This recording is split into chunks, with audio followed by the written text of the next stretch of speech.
Oh, All right. So we are on to Module 6, observing achievement of results using scales and matrices. So we're going to have someone read the bullet points on page 77, and I will go with Kim for this one. Just the bullet. Oh, sorry. No, I'm already. Participants learn the process of creating an outcome scale. Participants understand how outcome scales can be used to measure incremental change in movement towards self-sufficiency. Participants are able to combine outcome scales to form an outcome matrix to capture multiple interventions, needs, programs, and outcomes. Participants understand the uses of the outcome matrix and can analyze an outcome matrix. Perfect. Okay, so we're going to start with the definition of an outcome scale. An outcome scale is a continuum that describes different states or statuses or conditions. And you use an outcome scale to identify and measure incremental change. That's actually a lot more complicated than it really is. So, the great thing about outcome scales is that you guys don't know it, but you are actually all experts on outcome scales. So, who can tell me what this is? Gas tank. Exactly, that's your gas gauge. Right? So, we all have seen one of these before in our lives. Question, who stops for gas when you have a full tank? All right, My husband. I'm glad there's someone who is. We'll top it off with like $2. Right. Well, most of us, we don't fill up when we're right here. Although good on Danny though. Good on him. All right. Good planner. How about when you have 3/4 of a tank? Who fills up then? Depends on where I'm going. Right. But just on a general day-to-day basis. No, I'm not filling up here. All right. How about half a tank?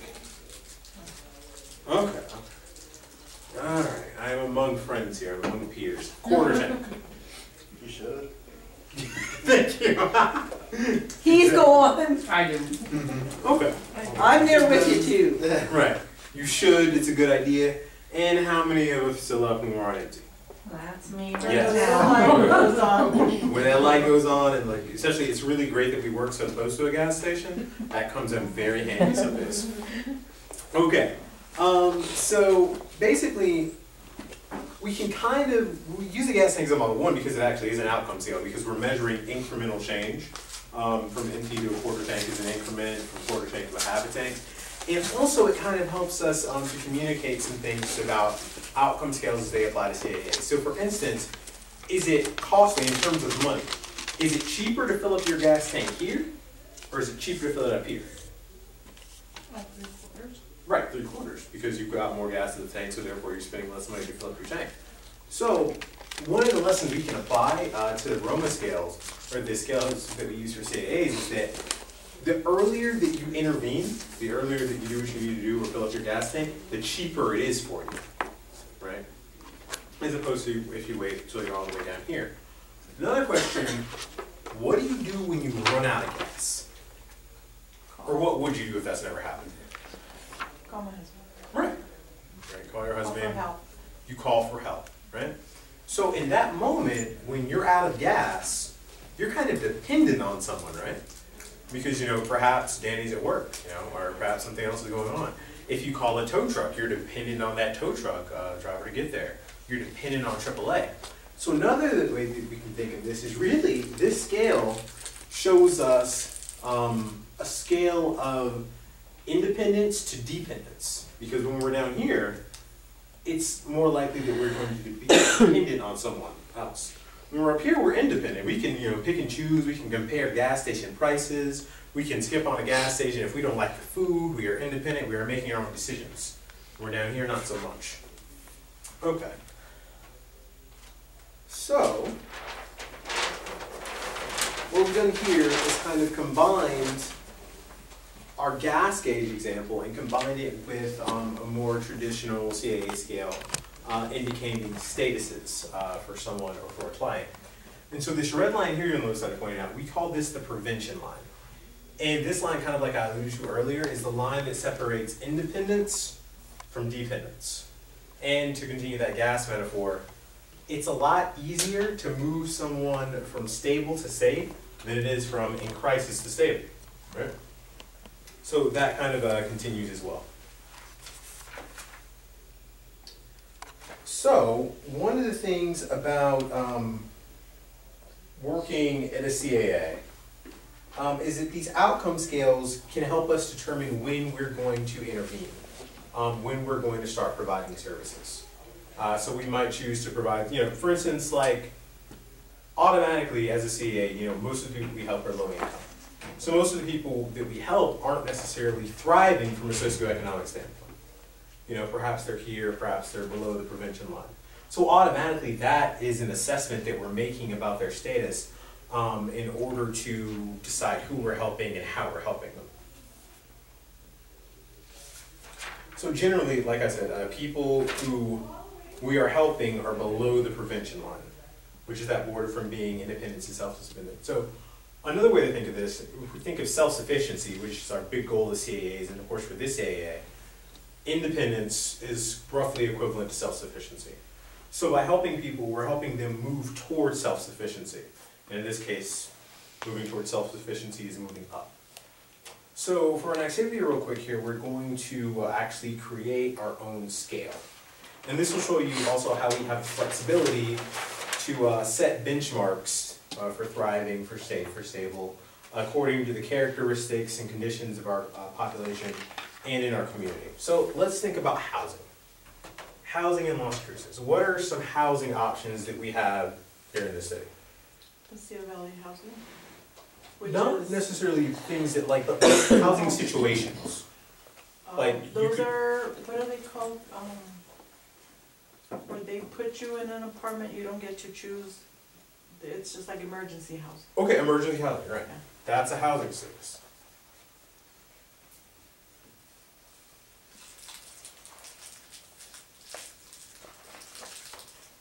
Okay, Angela, what would be another situation? A housing situation. And really here, we're being super duper general. So for instance, living in a house would be one. So just think along those lines. Homelessness? Homelessness, yeah, that's a housing status.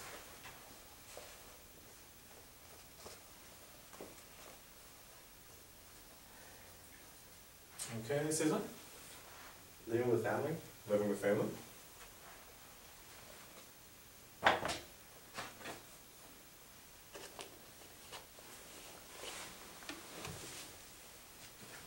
then Kim? I was thinking living in a bad area, not being able to afford Oh, living in an unsafe community. yeah. That works, that's a housing status.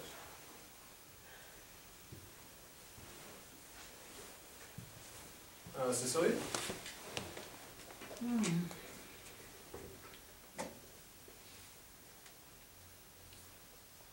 Senior housing? Is there any? So kind of like a retirement home or?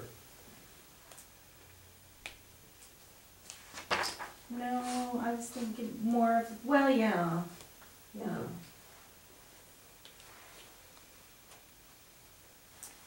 Oh, so these are all good. What about home ownership? Owning a home, that's one. And if you don't own a home, then what are you doing? Renting. Exactly, that's another one. How about people who live like in the shelters? Right, that's another housing status.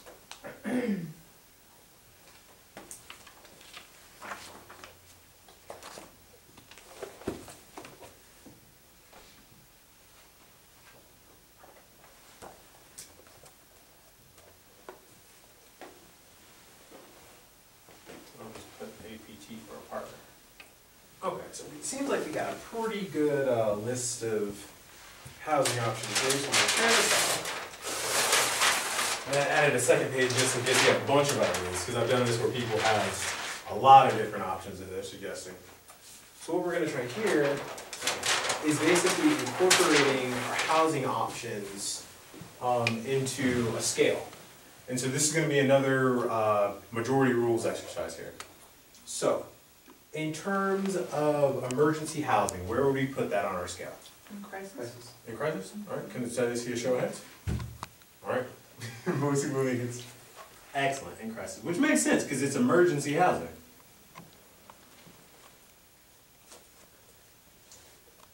Okay, how about if you're homeless? In crisis. Okay. We all agree on that one? Yeah. Alright. What about living with family? Stable? Vulnerable.